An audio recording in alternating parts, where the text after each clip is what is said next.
Happy Tuesday morning, everybody. Welcome into Morning JOX. Conrad Van Order, Damian Mitchell here with you as we set off on a new day and get you up to date on everything going on in the world of sports as we have college football talk to have. And I know it seems like the season's far away, but it's, things trickle out here and there. We've got interesting little bit of a look behind the curtains at the Auburn Tigers and Alex Golish that we can get into here this morning. We also have the latest bracketology. What's going on with Alabama and Auburn? Is Alabama continuing to move up?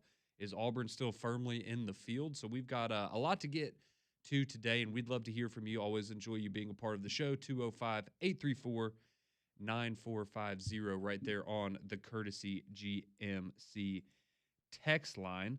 But I hope everyone had a nice President's Day. I know a lot of you off work yesterday and getting back to it today, so we appreciate you tuning us in, and hope everyone has a good day getting back into the flow of things. But let's start off quickly before we get to Auburn and what's going on with Alex Golesh. The big story in college football continues to be the Joey Aguilar situation there at Tennessee, and I know we talked about it a little bit yesterday, but the reality of it is, there's just really not. We're waiting. We're still on Joey Aguilar watch, and again, I mean, like if you missed it yesterday, I mean, basically, the gist of it is from Friday. You had, a judge that was trying to make it very clear that he wasn't going to be biased just because he is a Tennessee graduate and a season ticket holder for their football team, and on the other side, you had an NCAA attorney who was going to make sure that he wasn't biased because he also graduated from Tennessee and is a season ticket holder for the football program. But just based on people that covered it and people that were either there in the courtroom or talked to people that were, the sentiment seems to be that they don't feel great about his chances of getting the extra year of eligibility, which, again, is dumbfounding to me considering we had the exact same thing with Diego Pavia last year. And in my opinion, it almost comes off now like, well, that was fun and it's Vanderbilt and we felt bad for him, but it's Tennessee, so tough luck. It's like, that's not how this works. It either works for everybody or works for nobody. And again, I like Diego Pavia. He was a fun player to have in the SEC, but if we're going to set a precedent, then that needs to be the precedent. And otherwise, that's just very dangerous and slippery slope, in my opinion, if we're now going to reverse course on things that were perfectly acceptable in the same state and in the same conference a year ago. Yeah, and they're also making it seem as though like JUCO years don't even matter anymore. It's kind of just like a feeder system at this point because we've seen over the years past, like some guys may not have the grades, may not have certain criteria. They need to go to junior college, then make that jump. But it shouldn't reset your clock. It still should count. If it's as far as the NCAA eligibility is concerned, it should still count towards whatever you've done. And to your point too, if Diego Pavia gets the benefit of that, he went to JUCO, he went to New Mexico State, now he's at Vanderbilt. It's okay, yeah, it's a quote unquote underdog story. But Joey Aguilar, I mean, he was a firefighter for a couple of days. Like he was like his whole career had changed. Like everything had changed. And now all of a sudden when he's fighting for another year, it doesn't seem as though as everybody's on board. Glad that the judge and the lawyer are leaving their Tennessee hat outside the door, but at some point you've got to be able to set some sort of boundaries, whether that's maybe that's Joey Aguilar has to, fall on the sword, so to speak, but at some point there has to be some sort of clear understanding. Hey, from this point forward, these are the rules that are going to be applied as far as the NCAA is the governing body, but we'll never get that consistency. No, we probably won't. And again, just like we talked about yesterday with it, it's the Bediako thing makes sense in the case of you didn't want to set a new precedent for college athletics. That's fine. If you don't want to be the judge that does that, I can understand that. This already happened last year, so what's the holdup with Joey Aguilar right now? And honestly, it almost feels like, because we talked about, well, Trinidad Chambliss got some home cooking, because it was in, a courtroom 20 minutes from Oxford. Charles Bediako got to do it in Tuscaloosa. This one's, right near Knoxville, and it's, I almost wonder if now is it hurting him because you have people that are trying so hard to convince everyone else that they're not biased, that they're not actually doing their job. That's just my opinion. I don't know, but that it kind of starts to feel that way a little bit, where it's like okay, are you being blinded by your own public image because you're so worried about what people will say about you that you're not going to do justice by this kid? Like, that's messed up, but that's the world that we live in now in college athletics, apparently. So we are on Joey Aguilar watch, and that again, we on Mac and Cube yesterday, we were talking about it a lot and kind of how it changes, how you feel about Tennessee. Because I think defensively, they're going to be really, really solid with Jim Knowles and some of the guys that got in the portal. They should be really good. But offensively, I mean, if you're rolling out George McIntyre or a five-star freshman and Faison Brandon, Who knows? That's a dice roll, as we say. Yeah, I don't know. Like, who knows? I do not know what to make of that. So we will see, and we will keep you up to date on what's going on there. I did think this was kind of interesting, though, because I saw an interview yesterday. Chris Lowe from On 3, he was actually on 3HL up in Nashville, 104.5 The Zone, and they were asking him about the situation. And so this is what Chris Lowe said yesterday in Nashville on 104.5. He said, based on some of the people I've talked to that have been in the hearings, I think there's a better chance that he doesn't win than he does. And if you followed along, Trey Wallace for Outkick, he did a great job covering it on Friday. Very similar sentiment there. That's kind of is what it is, perhaps. So I thought that was certainly interesting to say the least. Just again, if you had taken me back a couple of weeks and asked me to rank Bediako, Chambliss, and Aguilar in order of who was the most likely to win their case and get an extra year, it would have been Joey Aguilar. And maybe that's not going to be the case now. Yeah, it's not. Doesn't feel like it. No. Like, it doesn't.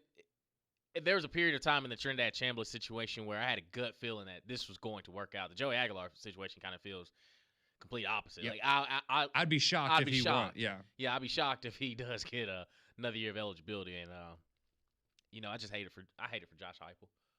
I was about to say I'm not known to say a lot of nice things about Tennessee all the time, but I would kind of feel bad for him because if I was in their situation or Josh Heupel's situation and he doesn't win, I'd be pissed. Yeah, I'd be raising some problems. Yeah, and you just kind of look at the track record since. Like, Hendon Hooker is going to be looked at in this day and age as just like folklore of what it was that 2022 season, and then since then it's been, you've had a revolving door. You've had Joe Milton, all the arm talent in the world couldn't hit a 5-yard route. Mm-hmm. Then you had Nico, who basically was, hey, Dylan Sampson covered your butt for majority of the season, but you're gonna go in the office and ask for $6 billion. Yeah, make sure the door doesn't hit you on the way out. And Joey Aguilar is kind of, we kind of looked into this. So, okay, it was more of a trade off. You were at UCLA, Nico goes to UCLA. You come on to Tennessee, see if it works. And now he's in another situation where it's about to be another unknown at the quarterback position. So, you know how I am about Josh Heupel. I'm a big fan. Big fan, and I have the confidence that whoever is the quarterback, you can't get any worse than what you've seen so far. At least it shouldn't get any worse. No, it shouldn't. But we'll see how this thing progresses, and we'll see if Greg Sankey tries to jump in there and put his name on something and get an easy PR win instead of actually doing something good for the teams in his conference. But no, sorry, that he only does that to Alabama. But Bama, my bad. People aren't forgetting about that, Greg. People aren't forgetting about that. All right, let's move on from Joey Aguilar. We do have some quick news, speaking of Alabama, that we'll get to here very quickly. And I mean, nothing crazy here. This is probably not information that if you missed it, you'd be like, oh my gosh, why did I not hear about that on Morning JOX? But we did find out yesterday, this was being reported by Matt Zenitz of CBS Sports.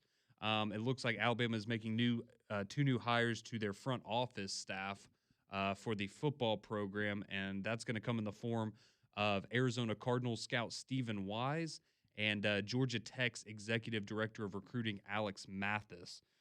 So a little bit on both of them. So Stephen Wise, he works for the Cardinals. He's been there in the scouting department for the last 5 years. He's a really young guy. Graduated from South Carolina back in 2021. And he was a recruiting assistant there while he was in school under Will Muschamp. So he has some SEC experience. Now he's been in the NFL for the last 5 years. So he's going to be joining Alabama. And then you also had Alex Mathis from Georgia Tech. And that's somebody that's going to come over and be able to help with those connections in the state of Georgia, because obviously being at Tech, and before that, he spent a number of years in the high school ranks there in the state of Georgia. So, again, somebody familiar with the South, familiar with one of the recruiting hotbeds around this area. So, certainly seem to be doing a good job there. And um, I guess you could look at it as they seem to have a certain way that they like to evaluate talent and find guys that fit their system. And I know some people, feel certain type of way about that. Some people are okay with it. Some people are still not sold on it, but it seems like they're certainly trying to get more eyeballs or new eyeballs in that department. And, as far as roster construction and things like that go. So it is just funny, talking about college football and front office moves, but I guess that's technically what that would be for Alabama. So a couple of new additions there yesterday. And Matt Zenitz, again, he had that first over on CBS Sports. So that's what's going on there with the Crimson Tide. But how about the Auburn Tigers? Because we've talked about this a lot in the past, and anybody that has been in the state for any amount of time, and especially if you're an Auburn fan,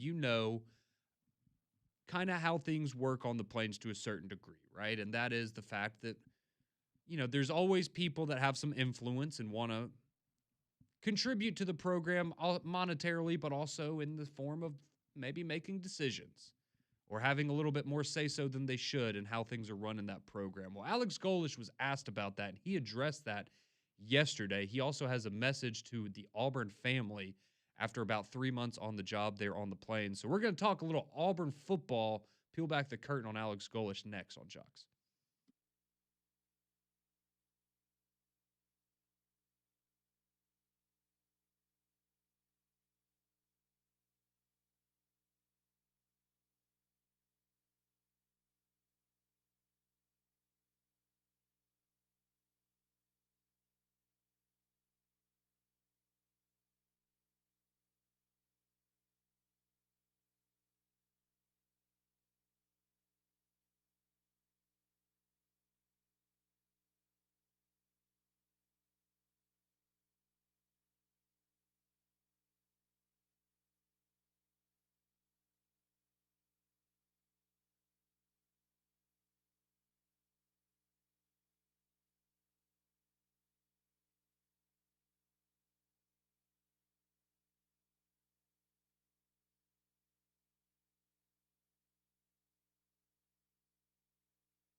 Welcome back into Morning Jocks here on your Tuesday morning. Conrad and Damien with you until 7 o'clock. Then we'll hand you over to McElroy and Kublik in the morning. Not too cold this morning, getting warmer as we move along and get closer and closer to spring. But it is always a good time to remind you that flu season is still here and you want to make your home healthier with Trane's Clean Effects Home Air Cleaner. It removes up to 99.9% of airborne particles, including those causing virus. It's also 100 times more effective than standard air filters and 8 times more effective than HEPA room filters. So go find a dealer near you online today at Trane.com. All right, we're about to get into a very interesting interview that Alex Golish did yesterday with On3 Sports and Pete Nakos. And from what I understand, Damien, Pete Nakos is going to be joining Mac and Cube at 7:30 this morning. That is correct. So we'll get even more insight on that in just over an hour. So definitely look forward to that. But he sat down with On3. He also had a little bit of media availability, so we'll let you hear his message to the fan base as well. But getting into this story, a big part of it is him basically talking about handling in this world of NIL and you have, your rev share money, but you also have boosters that are infusing money into the program. And as we, know with a lot of programs, we know with Auburn especially, right? They've got a number of people that are more than happy to donate money to the football program in exchange for maybe some influence in the football program. And I know that is to the ire of a lot of people. I know that's, there were, reports and rumblings that that's part of why John Summerall went to Florida, is maybe he didn't want to deal with that necessarily. And so I thought it was very interesting that Alex Golesh talked with Pete Nakos and kind of directly confronted a lot of those things that we've talked about and known about for quite some time. So I'm going to read you this, and then I'll get Damien's thoughts on it as well. But I'm going to read this straight. This is from the interview Alex Golesh did with Pete Nakos of On3 Sports. Again, Pete Nakos will be on Mac and Cube at 7:30 this morning to kind of expand on all this. All right, quote, "When you look at this job, everything you said is everything that I've heard for years. It's all these outside people trying to control the program. Well, you have to have confidence in a plan that you're going to essentially control it. That was a huge part of the conversation going in was, is there going to be a bunch of outside influence on this thing? Like, I just won't do it. It's not worth it. I would tell you 2.5 months in, what they said was true, where it's not that way. Are there people involved in helping fund the operation? Hell yeah, you need those people. It's also being very real with them. It's having conversations, and it's being really honest. It's giving them the plan, and now people are involved in the talent acquisition and retention. Do they have a right to know? They have a right to know what you're spending money on, but you have to be really careful. If you're going to spend money and then want to be involved in decision making, then we're good. We don't need your money. If you're just upfront and honest from the beginning, then you've got a chance." End of quote. So there you go. That's essentially Alex Golesh telling you that, hey, if you want to give us money because you think that's going to help you have influence over decisions made in this program, keep your checkbook in your pocket. We're good. We appreciate the fandom, but we're not playing that game here under Alex Golesh. Now, obviously, 2.5 months in, the question is inevitably, well, what happens 2 years into this, right? Does it get to a point where, maybe that starts to change a little bit? But at least right now, it seems like he, A, kind of knew what he was getting himself into, and B, is now handling it in the way that I think we all agree it needs to be handled, where he is the football coach. He was hired and given a lot of money to turn this program around. That is his responsibility. And I know there's a lot of people out there with a lot of money that love Auburn football. That doesn't mean you need to be making personnel decisions. That doesn't mean that you know how to scout players or scout talent. It doesn't mean that you know how to fill out a depth chart. It just means that you love Auburn and your money's appreciated. It is. And if that's the case, get on board. We're happy to have you. But otherwise, thanks, but no thanks. Yep, it is a donation. That's exactly what Yep. it is. It Yep. is a donation to the success that Auburn has on the field. Now, I appreciate, and I'm interested to hear what Pete Nakos has to say when he joins Mac and Cube about this situation. And I think Alex Golesh knows he's been in this league before. Like, he's coached at Tennessee, and he wasn't the head coach at that time. He was offensive coordinator, but he knows how a big time operation and a big time program is supposed to be ran. And I think he's doing a good job of saying, hey, I was hearing rumblings as far as when I was looking and I was a candidate for this job. I just need to know if these people that are going to donate, they have to understand, like, this is the plan. Like, this is how I expect this program to be ran. If you're with it, we welcome it. If not, so be it. It is what it is. And at that point, it's business. It's all right. We appreciate it. If you're gonna squeeze your pockets because you don't have any say so on who's gonna be starting at quarterback or who's gonna be in the receiver rotation, anything that has to do with Auburn on the field, I am the head coach. I am directly responsible. That's it. Those are the only eyes that need to be on this. But as far as, like he said, talent acquisition, if the pool is a little bit bigger, we can go for the bigger guys. Like, now it's operating like a business, and there's no ands, ifs, or buts about it. That's what college athletics is nowadays. But I think that Alex Golesh, like you said, being 2 months in and reading the room, getting a lay of the land, he's making sure that they understand this is the program that you have put me in charge of. You're paying me a lot of money.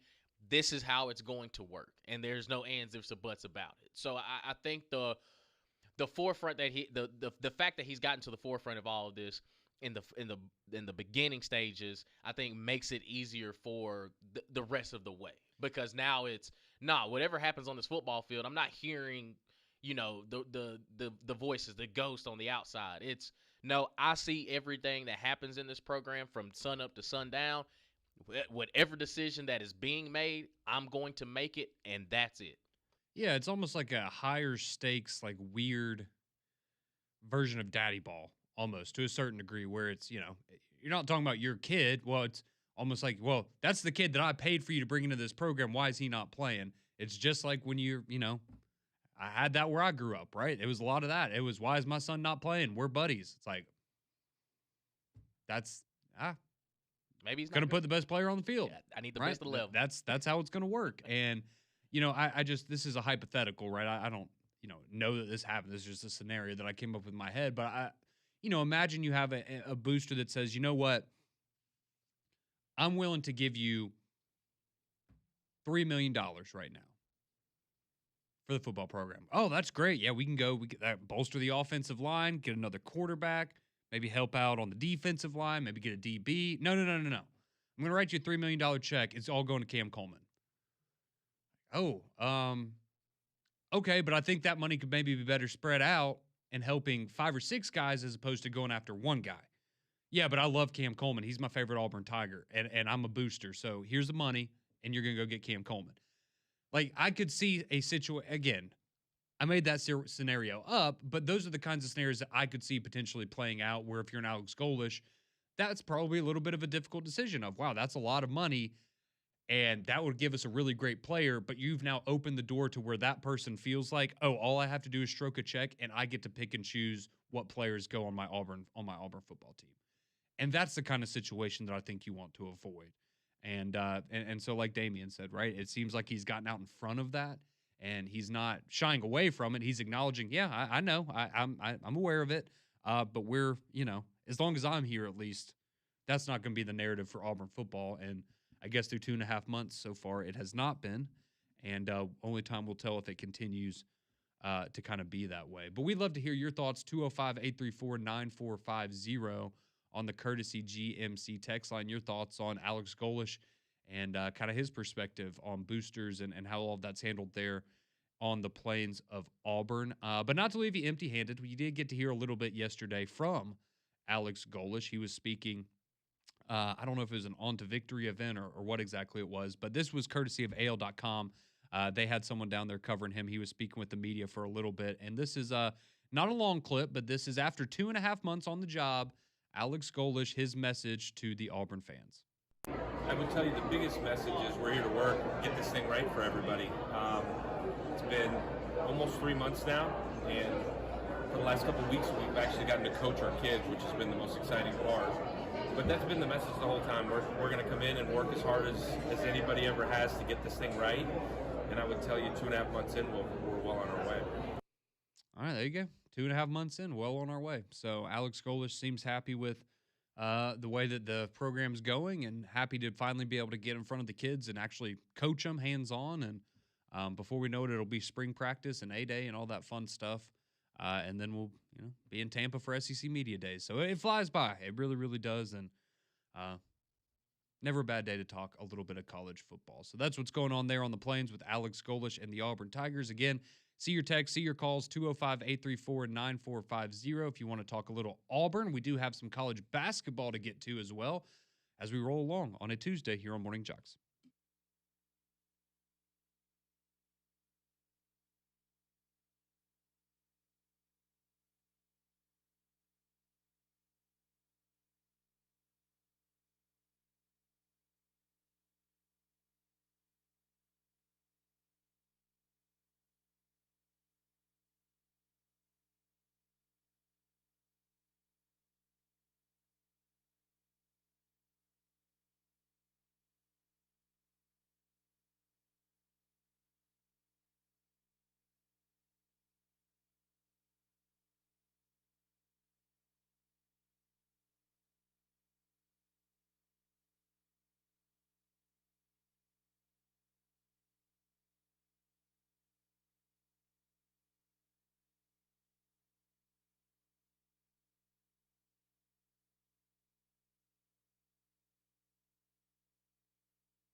.631 here on Morning Jocks. Damian Mitchell, Conrad Van Order with you here on Jocks on this Tuesday morning. Appreciate everybody tuning in. Of course, in our last time we discussed the issue, well, not necessarily the issues, but we got a chance to hear from the head coach of the Auburn Tigers, Alex Golesh, and just kind of his outlook the first couple months within the program.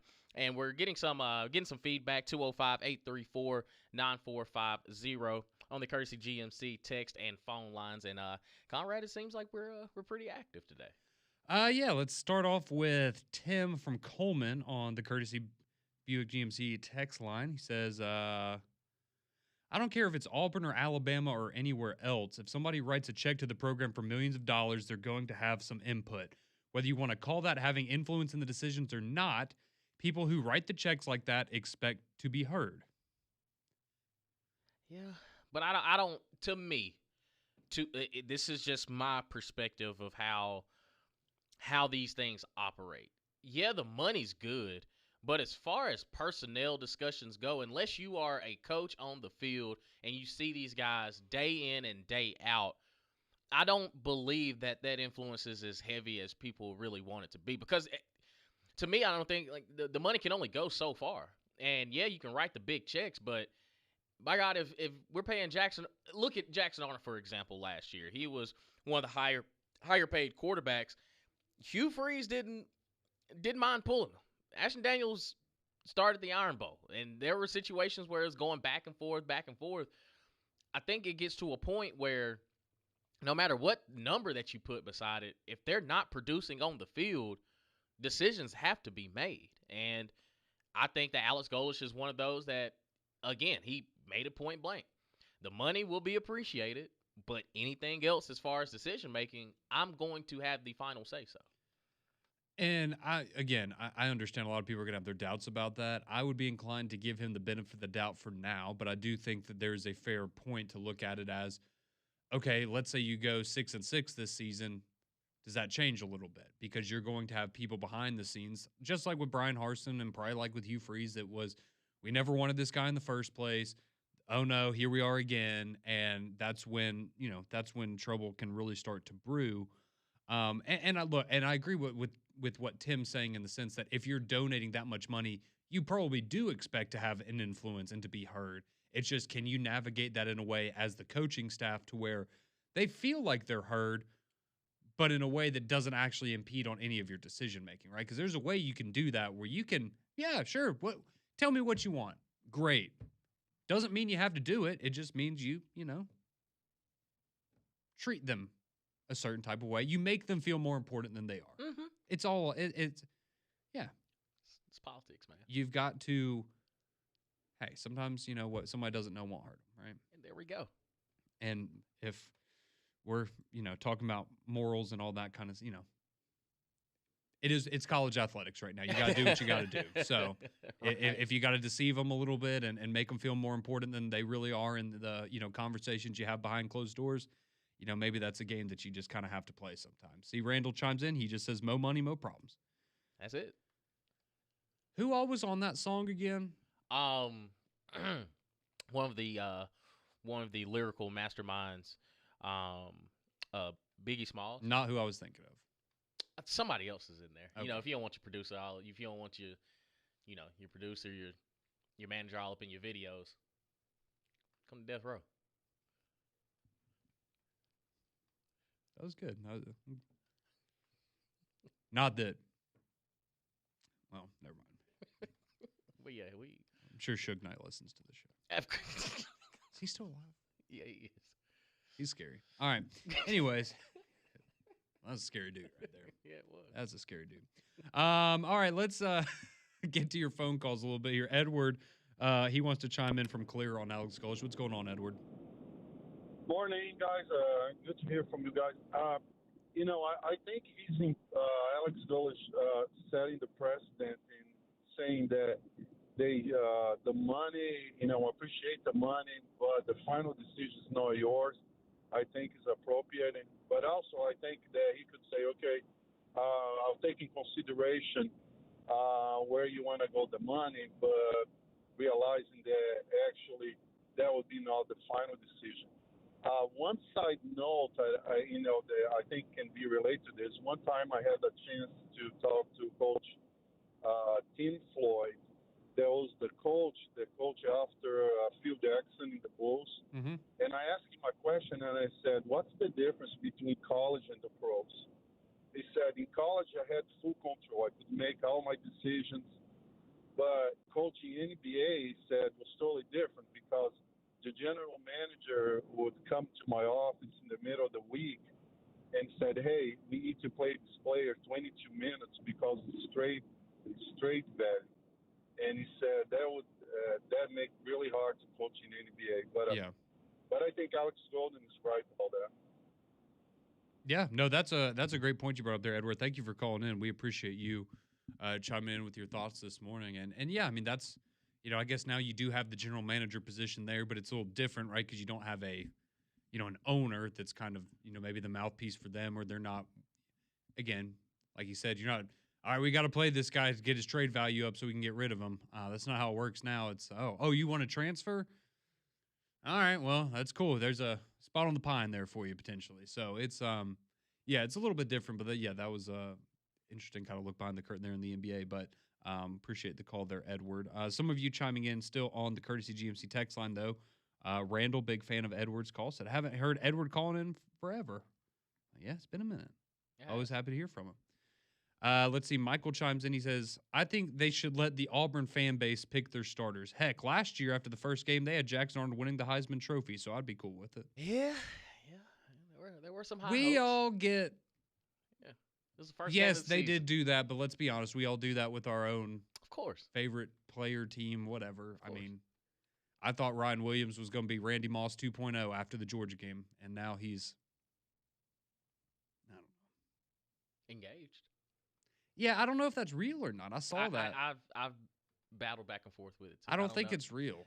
Until he puts it on his story. Correct. I didn't see it on his social media, and the person that I saw posted it on social media made it so no one could comment on it or reply to it, which that typically tells me you're trying to get some money out of Elon Musk and just do some engagement farming, and I'm not. Yeah. Not buying into that one. But yeah. Man, you want to talk about, things that we've seen in the first game and that doesn't, materialize. Think of the other end of the spectrum with Bray Hubbard after the first game of the season.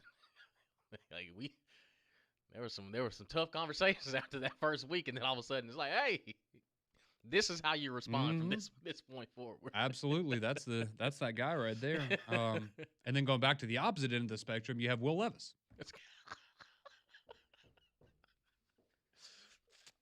No, I'm not. Did he throw more touchdowns in that one game than the rest of his career combined? Yeah, he had. There's a period of time I think he had. Because he had 4 in that game, right? Yeah, he had 7 passing touchdowns, and 4 of them came in the first game. And I think he had started maybe 10 up until that point. So, listen, we're not talking to the Tennessee Titans. We've moved on from that. We've got Cam Ward. I just had to throw that one. It's all good. Hey, but you see Tyreek Hill's a free agent. I did. Mm-hmm. I'm just saying, That would be exactly what the Titans love to do, is get people past their prime and hope that. I guess it kind of worked with Calvin Ridley. I mean, we got him 1,000. He had some juice, yeah. We got him 1,000. He still has some juice, but yeah. I just, you're 32 years old. Your speed is your thing. Yeah, you just recovered from just broken everything in your ankle. So yeah, it's something different. It'd be something different if he was 6'5". Mm-hmm. But at 5'9", it's man. We need you to be at 100%. Yeah. Jimmy chimes in and says, "Did Conrad just say that Ryan Williams is the team? Were you going to do this every day now with the Temu versions and stuff?" So did Conrad just say Ryan Williams is the Temu version of Randy Moss? I did not. That would be disrespectful to Randy Moss. Not doing that. Let's see. Says Ryan Williams is Randy Moss against Georgia, but Diana Ross since then. That was my Lord. That was Beham Dog that sent that one in. I just read them. Oh, that's insane. What was that, Diana Ross? Man, she had some bangers back in the day, though. Hats off, Camp. That's good. That's a good one. Yeah. Yep. So I figured that one was going to come in about Ryan Williams. Yeah. Saw that one coming from a mile away. Yeah, man. It's too early in the morning for all this. It is, but some people, is kind of served up on a platter for you. Kind of. It is. It is what it is. It is. It is what it is.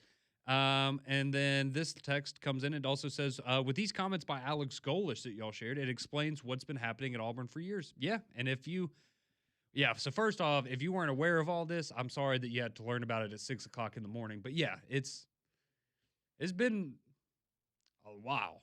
Yeah, that it's been like that. And that's the thing. Like it's so funny. It's so funny how in a span of since the Gus Malzahn days. Yeah. When they decided to go their separate ways, you bring in Brian Harsin, and then like you could tell the outside noise got into the room. Well, because one guy wanted to hire Brian Harsin, and it was Alan Green, and nobody else. Nobody else. And they made no bones about it. Mm-hmm. And within 22 months, he was gone. And then Hugh Freeze, it was everybody, for the most part, wanted it to happen. And you kept... They understood why people would be critical of it, but it was, we think he's a good enough coach to where... You tried to give him the benefit of the doubt until it got to a point where it's, it is what it is. Because the collection of talent is not equating to the results on the football field. Well, now I think Alex Golesh is in that boat of, well, yeah, he's a G5 head coach, but we've seen him in the league have success. So you still have that.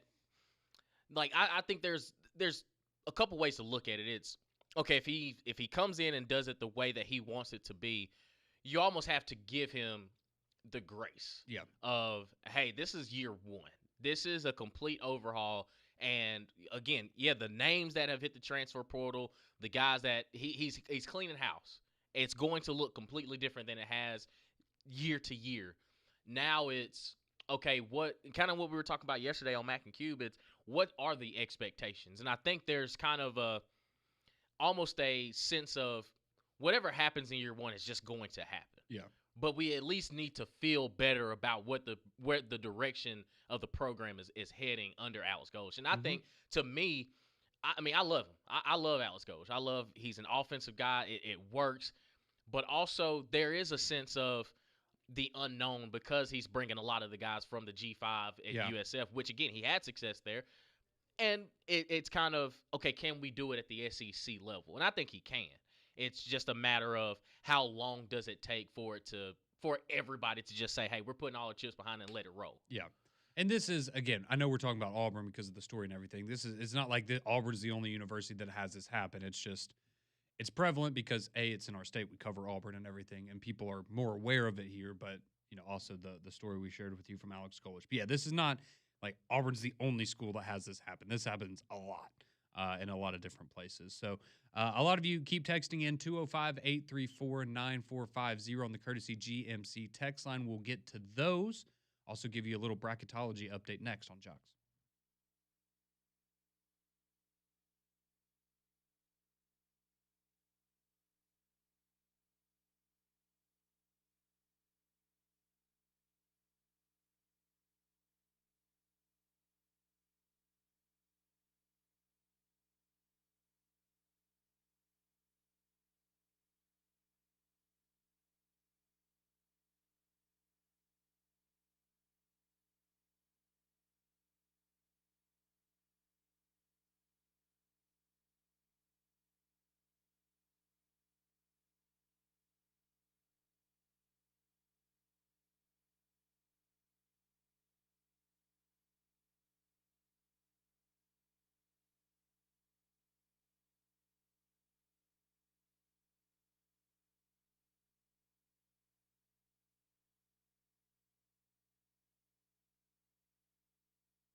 6:49 here on Morning JOX. Damien and Conrad here with you for a few more moments as we get you set for McElroy and Kubelik in the morning coming up at the top of the hour. Let me tell you about our friends at Hometown Roofing and Restorations. Trust the experts for your roofing needs. Over 1,200 roofers in the Birmingham area. Make sure you can call somebody you can trust. Hometown Roofers is family-owned, grounded in faith, and community-oriented. Their customer satisfaction focuses with your needs in mind. You can count on honest communication. Listen, the goal is to get it right the first time. If it's an insurance claim, call Hometown. They'll take the ball for you so you don't have to worry about the red tape and the back and forth with the insurance company. Only top quality materials.